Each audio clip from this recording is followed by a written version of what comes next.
You're listening to Protect It All, where Aaron Crow expands the conversation beyond just OT, delving into the interconnected worlds of IT and OT cybersecurity.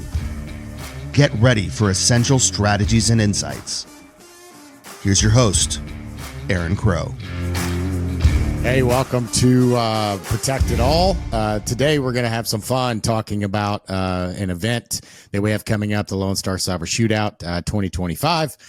It's about a week away, and we have obviously Neal Conlon on co-founder with me on that event, but also Ken Foster, who Ken, you were at the first event. You've been one of our champions, and as a CISO and a cyber executive, we really want to have you on to really talk about what this event is, what events like this are. Obviously, as a CISO, you get invited to every freaking, thing and widget and bourbon tasting and all the things because of your role. And some of them are more valuable to you from a professional perspective. And there's differences in all of those. So, I'll stop there and Neal, I'll hand it to you before we kind of dig into the conversation. Yeah, let's do this. I'm just going to say it out loud. 3 guys, 1 beard. I love it. So this is not to shame anybody who is challenged with facial hair or chooses to opt out of this conversation through. We just all decided a long time ago that we wanted to save money on razors. That's the only right. There we go. Money and time. I don't want to shave. Yeah, I think let's just dig into this for a minute. I think one of the things that I've come across is, over my career in cybersecurity, I've been on both sides of the fence. And I always thought it was really interesting that because I also have been in other industries, that what people in cybersecurity don't realize is that the cybersecurity industry operates, like the mechanics of it operate very, very differently. And so it's weird, honestly. And there's wonderful aspects of it. But one of the biggest things I think is interesting is because the market share and because the spend is so high, right? There's this weird way that vendors and service providers and the actual subject matter experts kind of show up in the industry. And it doesn't happen like that in other professional industries. Part of that, I think, is because cybersecurity has still not been around for a long time. If you look at comparing it to, financial services or accounting or other verticals. But it's weird because, there's all these events, right? All the different levels of them from low end networking, breakfast, Danish things, all the way up to very high end experiences. And all 3 of us have been to a bunch of them. But because it is such a topsy-turvy industry, something I've learned, and this is Ken and I have built a relationship over this for years, is that like the relationship, it's so relationship centric that I think, number one, I think the subject matter experts who are the CISOs and those type of people who may or may not have the budgets that they would like to have to leverage vendors out in the space for places to get the inside track and knowledge bases and other value added opportunities. But along that lines, then there is, there's a lot of need for integrity and credibility on the vendor side.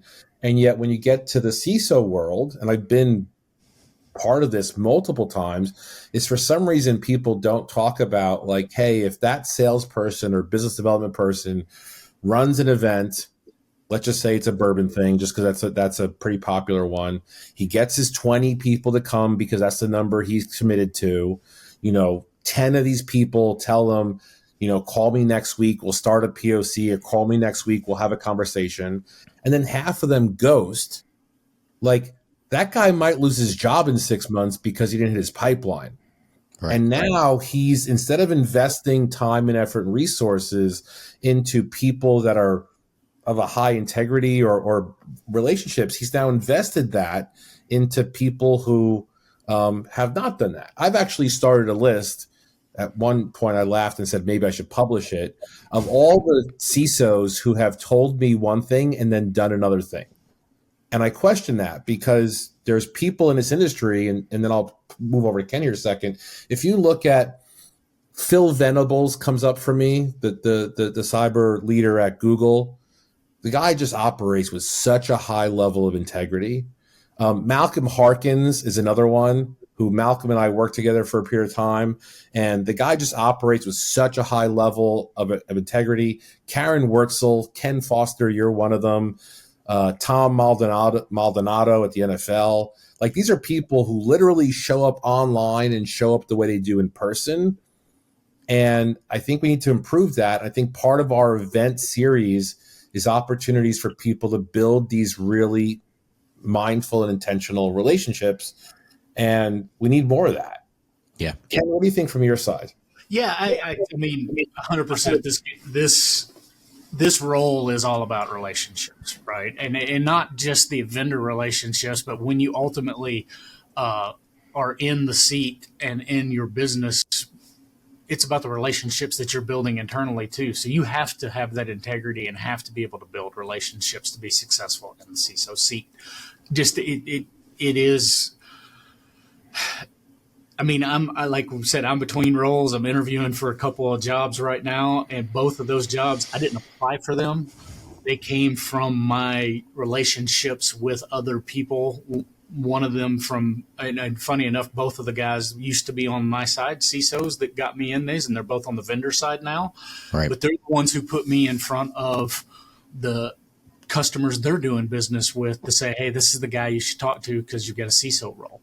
Right. It's about relationships. And it's funny enough, I can tell you that at this level, a lot of the conversation you're having is about how you're going to foster and build relationships internally as well as externally, right? Because you're going to need the relationships with the vendors and the manufacturers to help you understand how to be successful in rolling out their product or fixing the problem, because they're seeing what I lean on these guys for a lot of times is they're seeing a broader swath of a problem than I am. They're seeing the companies that have been successful rolling it out. They're seeing the companies that have been unsuccessful rolling out. They know what works. They know what doesn't work. And what I'm looking for in that relationship and get that honesty and transparency that I'm going to get from having a good relationship with them is the ability to ask them a direct question and go, well, you can't fix this problem for me because of X. I think this goes back to we were talking earlier about cloud and how many companies are still not 100% in the cloud, but a lot of the new startups, especially in the AI space, are looking and look, it's cheaper for them to start in the cloud space and it's easier to start in the cloud space. But in reality, a lot of the big enterprises they're targeting are hybrid.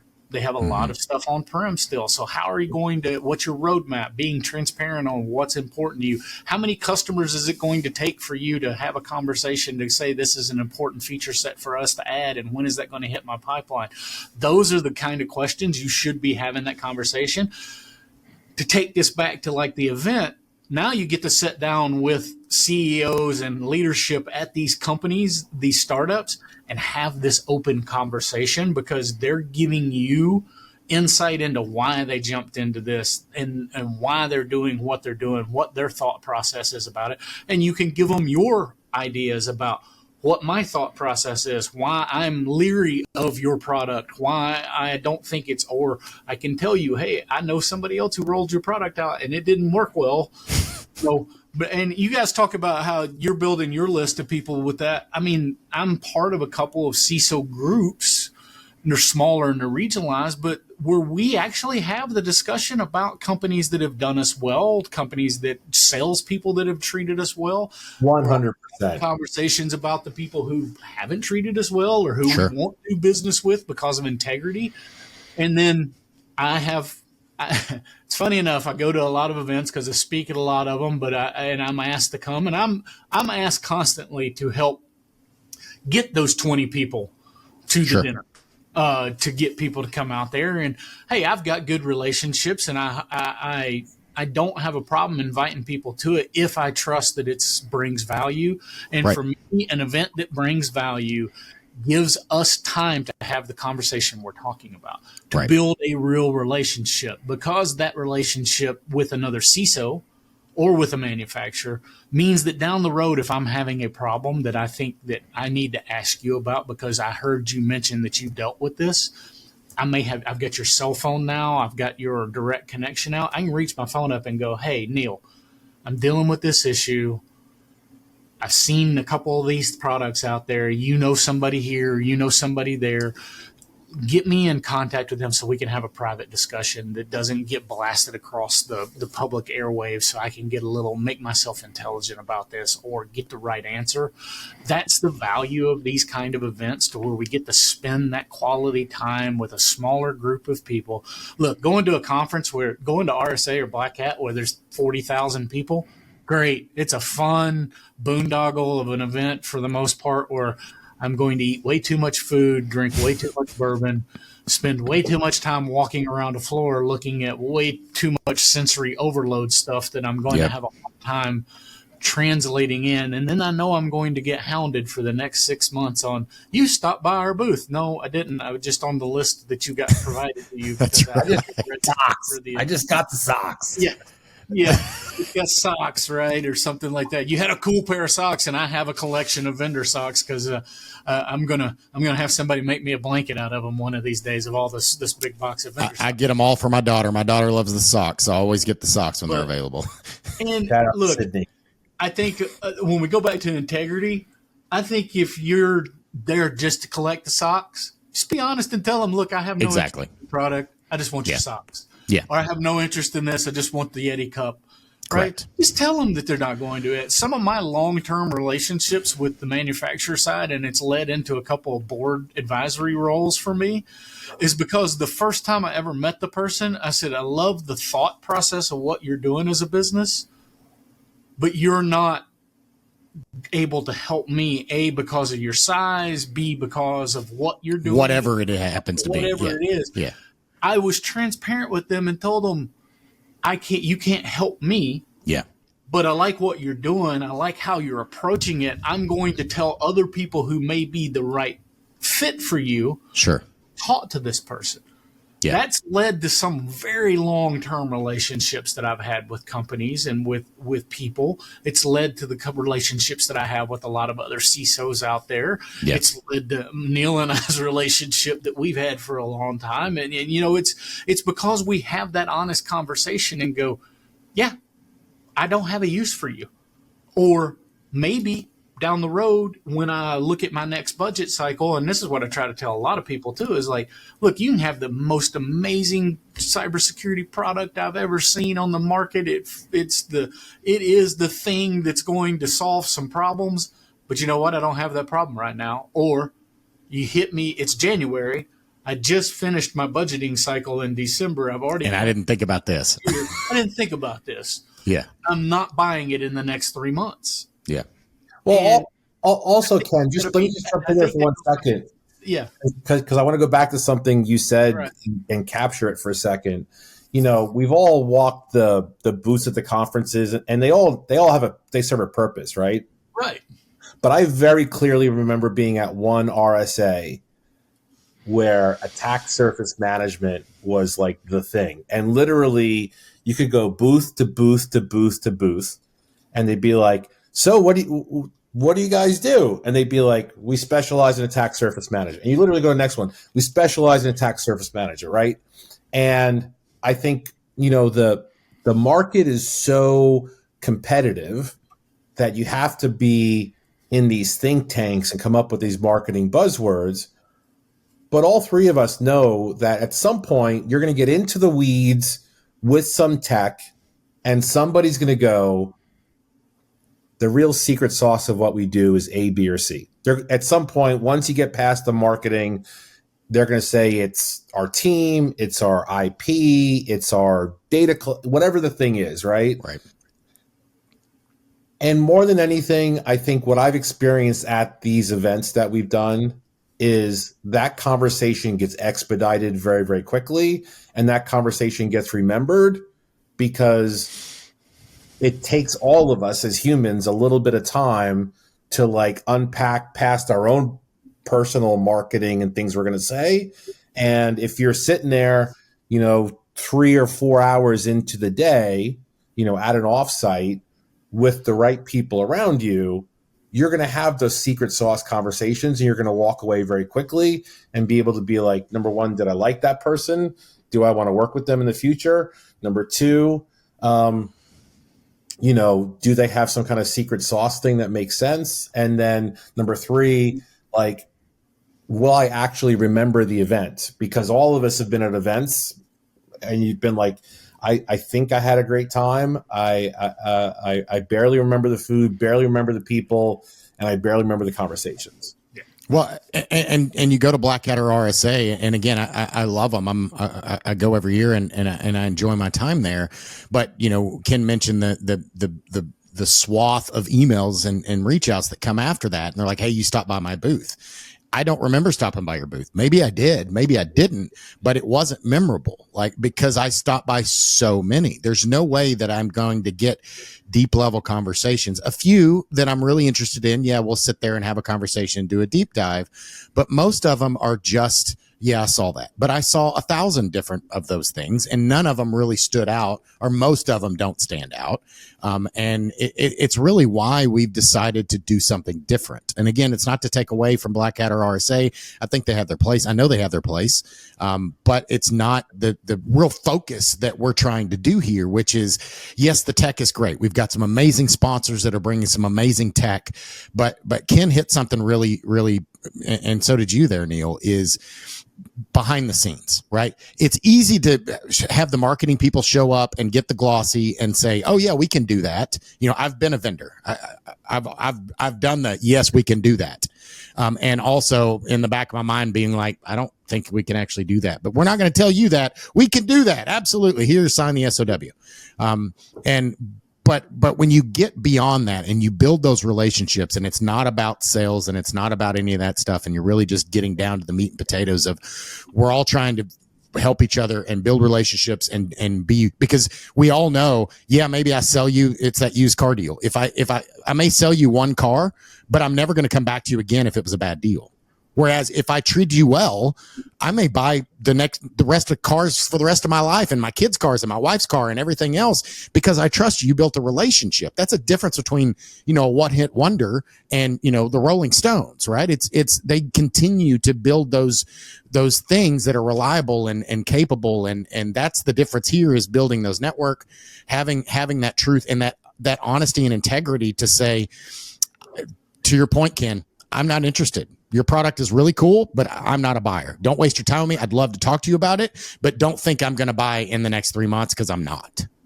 Right. Yeah, and I think you both, one of the things when we're talking about like the big events, you're right. There's a place for them. There's a thing. And even some of the dinner events, right? Because they can get big. You get 30 plus people in a room. It's hard to have a large, valuable conversation. Sure. You get a bunch of smaller, valuable conversations, but what you don't get is a large group of people who are having back and forth, because it gets distracting, it gets noisy, it gets hard to have that conversation. And most of the time you lose focus of what you're actually trying to accomplish. I think one of the great things about when we were out here last year in September doing this was the fact that we got to sit down with some very knowledgeable industry leader people and have conversations, because the conversations were everywhere. Yes, we talked about MSPs and how to deal with that and what some of the things you should be looking at from a metric standpoint. We talked about why one of the startups out there got into the business and what they're doing and how they're doing some cool things that we haven't seen.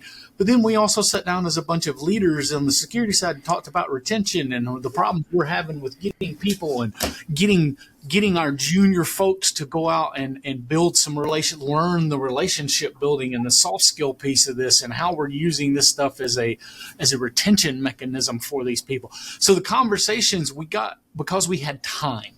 Yep. We had time and we had a smaller focus.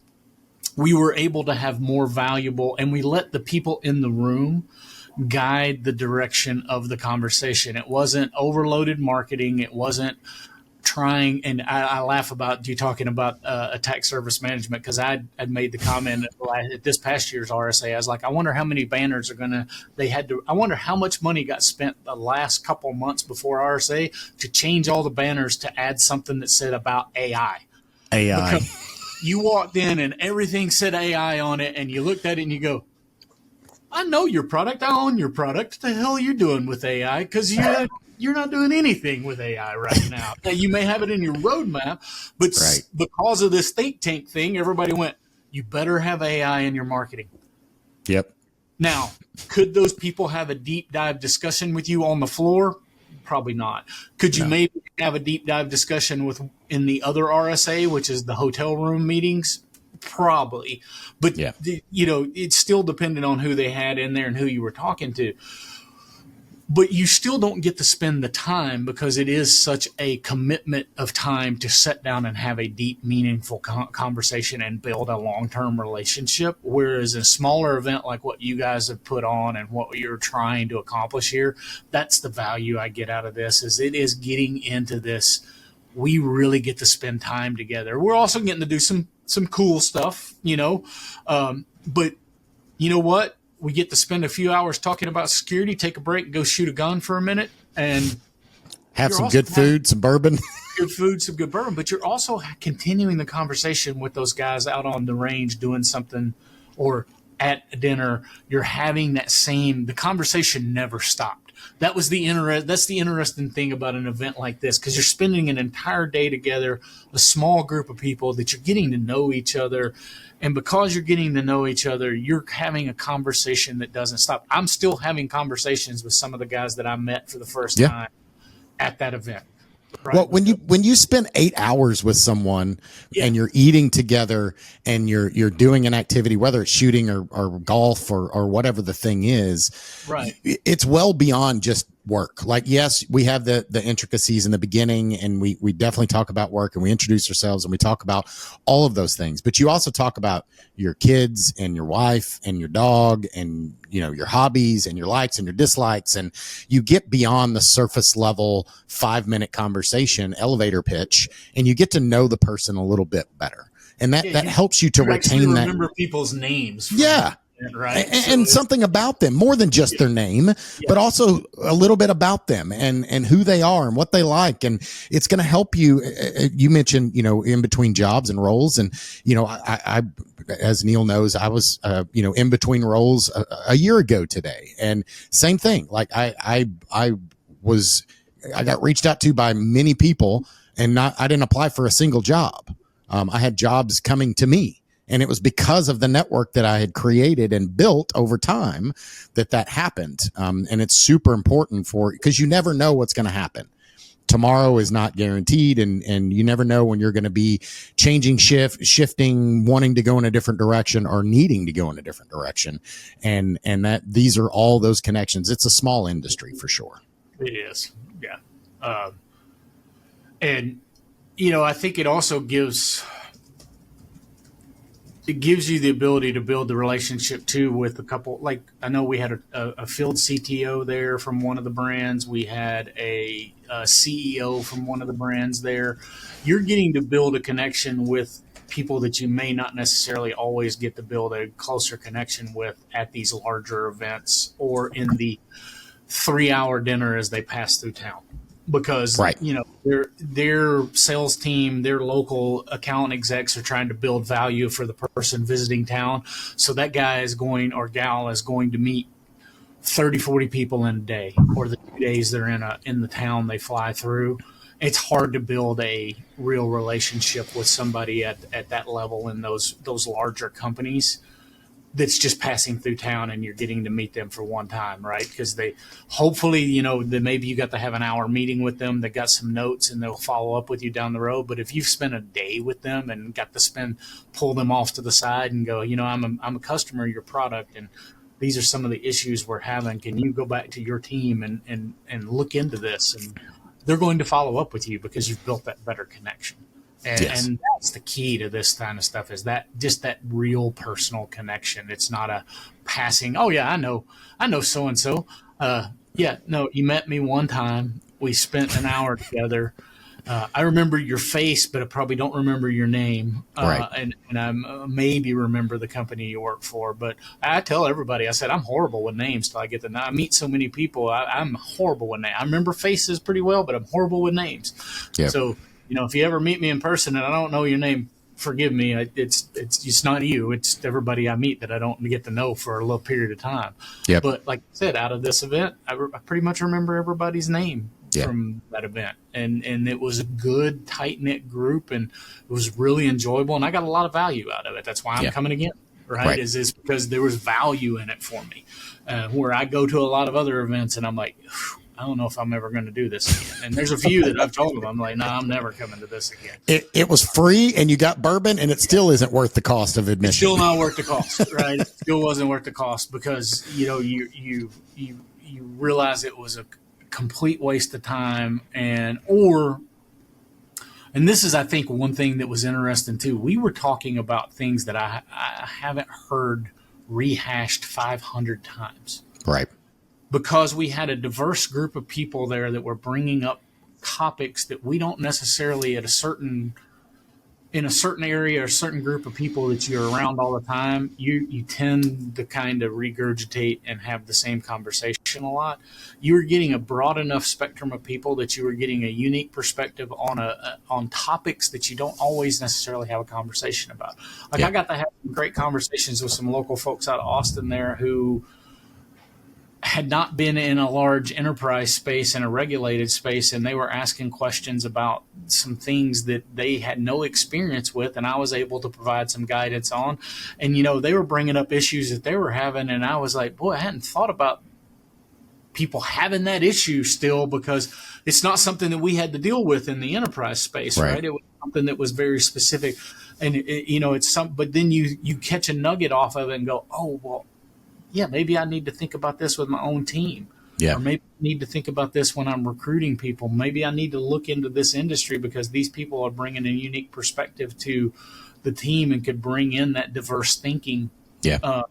That helped me move my projects forward. So that was some stuff that came out of that was very cool.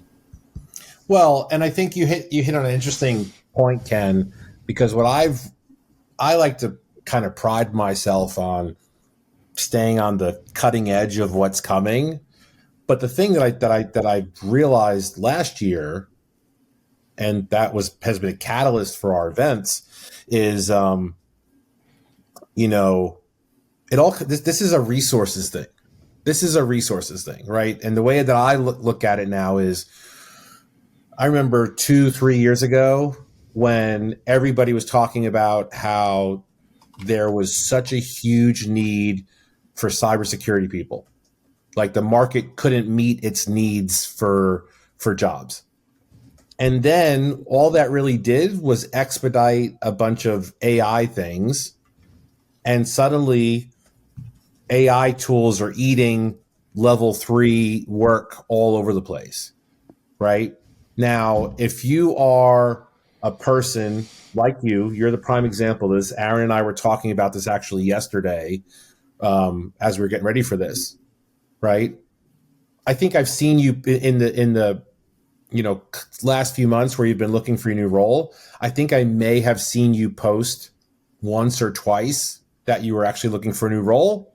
And you're like, I'm speaking at this, I'm attending this, I'm going to this, I'm going to this.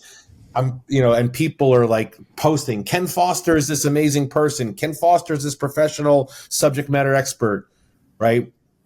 And yet in the same vein, I see almost every day a CISO, hey, I just got let go.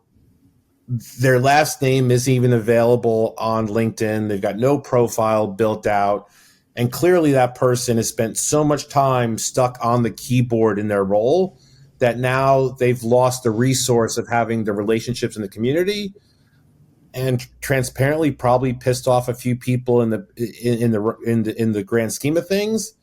And now, the oh shit factor is going off. And I have to say, with everything going on in the world right now, not to be like ambulance chasing at all, but with AI things eating some of the nuances in this space, I think that in the future, the relationships that you have, the ability for you to bring a diverse skill set to the environment the way that you do is going to be the thing that makes or breaks conversations in these things. Because here's the reality of cybersecurity.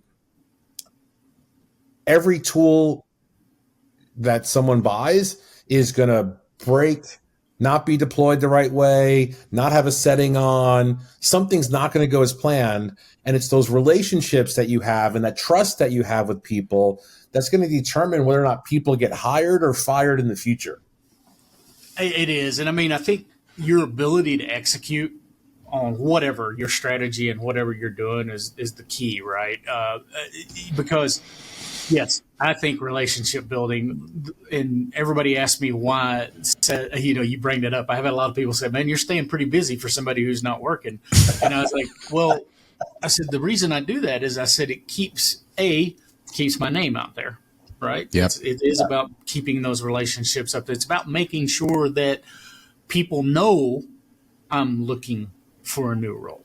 Yep. It's about having that, but I'd rather do that in person than I would. Yes, I've made a couple of posts that I'm looking for a job early on when I first started, but I haven't really redone that anymore because now it's about getting out, meeting people. Look, if you talk to some of these transition special services that you can get for career transition, right? The recruiting firms that's what their goal is. They will tell you that 60% of your time is supposed to be spent networking when you're looking for a new job. They want you networking. They want you out meeting people, talking to people, because what you're going to find out in the networking is you're going to find out about opportunities that are not being published. Or you're going to find out, like I have found out about roles that are out there through my network because of that person you're talking about that's in the role may be sitting in the seat is not the right person for the team for whatever reason. And I'm not going to get into the specifics of that, but it can be a multitude of reasons why somebody's not the right person to be in the seat and they've decided to change a direction. Sure. I've had it happen to me in my career, right? Yep. You get leadership changes, you get things, and you're no longer the right person to be in that team, or they're bringing their own people in, things like that. So you move on. But you move on because you if you've got those relationships, you don't have to panic, right? And you got to learn how to sell yourself a little bit, because let's be honest, if you're a CISO, part of your job is to be a salesman. You got to sell your strategy. You got to sell why you're doing what you're doing.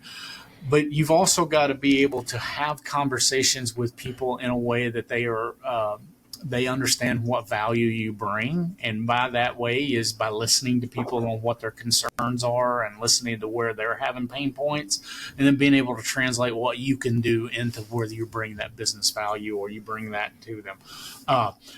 And then the other reason I go to a lot of this stuff is so I can keep abreast of the new things that are coming down the pipe as I look at these new startups, as I look at these new companies and listen to what they're doing. It keeps me, it's things that now I can go research, or now I can have a deeper dive conversation and go, because look, AI is going to change the way we do work.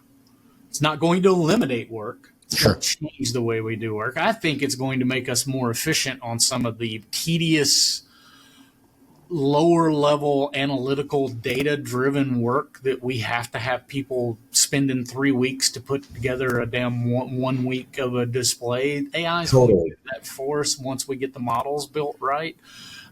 Do we need to worry about protecting it? Yes. Are there things that we should be concerned about risk wise? Oh, absolutely.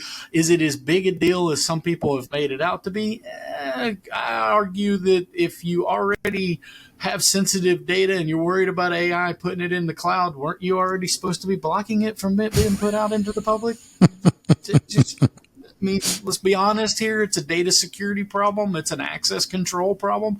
Is it anything different than what we've had problems with before? No, not really. It's a different way. It can be moved and maybe accessed faster than you're able to keep up with it. And people are going to find new and interesting ways to make their lives more efficient and use it. Yeah, 100%. These are the conversations that you should be having in these smaller groups where you're sitting down with people and go, let's talk about what risks do you see with AI? And then you should be challenging not only the vendors, you should be challenging your peers when you hear them say something that doesn't make sense. Go, why do you believe this? Yeah. Why do you think it's like, oh God, it was when CrowdStrike had their issue, right? After that, there was a big thing. I was at a dinner and I literally heard somebody spewing the false narrative that CrowdStrike was offering people $10 Uber Eat gift cards or something like that as payment for what they did. It's like you realize that was complete bullshit that got put out, and all of a sudden it spread like wildfire throughout the world. That people, and CrowdStrike may have offered some of their personal customers that they were dealing with a Grubhub gift card while they were on the phone with them, but it was complete BS. Yeah. But then it was like, you listen to some of the misinformation that gets spread out there, and you can very quickly sit down with a group of people and go, hey, I know you own this. What were your thoughts about it? What did you deal with? Why are you using Office 360 or Defender or whatever the hell they call it now? What are you using instead? Why are you using that instead of CrowdStrike? Tell me why you chose the product you chose. That's a conversation you have in these smaller groups. That's right. Yeah. It's not a conversation where you feel safe that you can ask questions, right? It's the Chatham House rules type thing. I don't have to worry about you guys going and blasting it all over LinkedIn after this. That goes, oh, well, this guy's using this and this is why. But you get to hear people's thought process now leading into I'm looking for a new job or I'm trying to hire somebody. I sometimes get to hear what their thought process is in a more relaxed, instead of that interview stressor that people are doing. Look, when you're interviewing, I don't care who you are going to stress a little bit, no matter who you're talking to. There's a stress level to it because you're trying to put your best foot forward and you're trying to make sure you answer the questions in the right way. But in reality, what I want to hear is honest feedback. I want to hear honest truth. I want to hear how you got to that decision, what the things you did to make that. And these kind of smaller groups, when we get in and have that real discussion, it allows me to look at how people are thinking about and critically thinking and thinking about a problem. And then down the road, I met a couple of these guys that maybe they're not CISOs, they're architects or they're senior level engineers, or they run these teams and they want to move to that next leadership role, or they're looking for something that makes them more happy.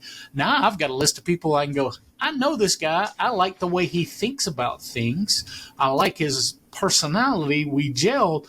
I'm going to reach out to him and let him know I've got a role that I think he might be a good fit for and see if he's interested in it or she's interested in it. Right. And that is the cool thing about that, building that kind of relationship when we talk about hiring, is now I know, or now when I got a buddy of mine that comes to me and goes, I need an architect or I need an engineer or I need a director. I like, you know what? I know somebody that'd be a good fit for you on your team. Let me ping them and see if they're interested in if they're happy where they're at. So that piece of the moving around and building your network and helping people feel, because look, I'm not going to recommend somebody that I don't feel comfortable that they're a good fit, because it looks bad on me if I recommend somebody that I don't know whether they can do the job or not. But if I'm convinced from conversations I've had that they're a good person and they're going to fit well within your team, then I'm going to recommend you look at them and you have a conversation with them. And that's Ken, that's literally how you and I got here. I mean, it's been a long time, right? I mean, we're just promoting and practicing what we preach. Yeah, right? 100%. So 100%. We're very much looking forward to sharing time with you, Ken. Thank you so much for making time for this. The way I'll close this up really quickly is, I want to go back to that person that I said, the LinkedIn profile, who doesn't have a picture, doesn't have their last name, doesn't have a profile built out. And then they'll tell me, like, I want to protect my security, and yet they're in charge of security, right? Like at their company. But meanwhile, when we were at our last event, we had Ted Ross, the CEO of SpyCloud there. He's in the thick of this every single day. And he's like, just to be clear, everyone's data has already been compromised. Yeah, that's 100% right. 100%. Whether it was the MasterCard breach, the Visa breach, the American Express breach, the DoD breach, this breach. And yet that CEO of that company interviewed that person, hired that person with the interview stressor questions, and yet that person is trying to hide in plain sight. Like, I feel like it's all connected together into being like, look. Yeah, I get a kick out of that, what you're talking about, because I've seen it so many times, and I think about it. I've said this 100 times. I was like, a few years ago, there was an article that got published. It was like the 15 largest breaches to happen over the last 15 years. My data was in absolutely every one of them.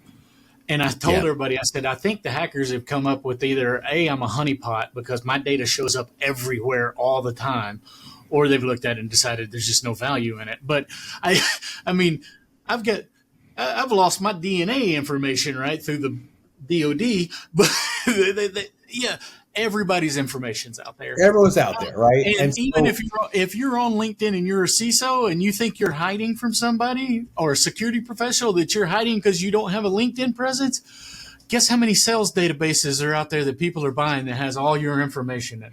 Oh, 100%, 100%.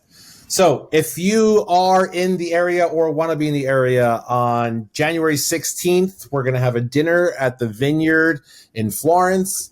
And on the next day, we're going to be at Staccato Ranch. Staccato Ranch is shutting down the entire 800-acre facilities just for us that day. And if you're looking to really kick off this new year with really intentional conversations, reach out to us. We'd love to connect with you. We'd love to have you at this event. Or there's a secret going around that we're going to be doing this event in between Black Hat and DEF CON in August. Hint, hint, whisper, whisper. But Ken, thank you so much for taking your time for this today. I'll see you next week, brother. See you next week, guys. Appreciate it. Thanks, gents. See you, Aaron. Good to see you, Neal. Thanks for joining us on Protect It All, where we explore the crossroads of IT and OT cybersecurity. Remember to subscribe wherever you get your podcasts to stay ahead in this ever-evolving field. Until next time.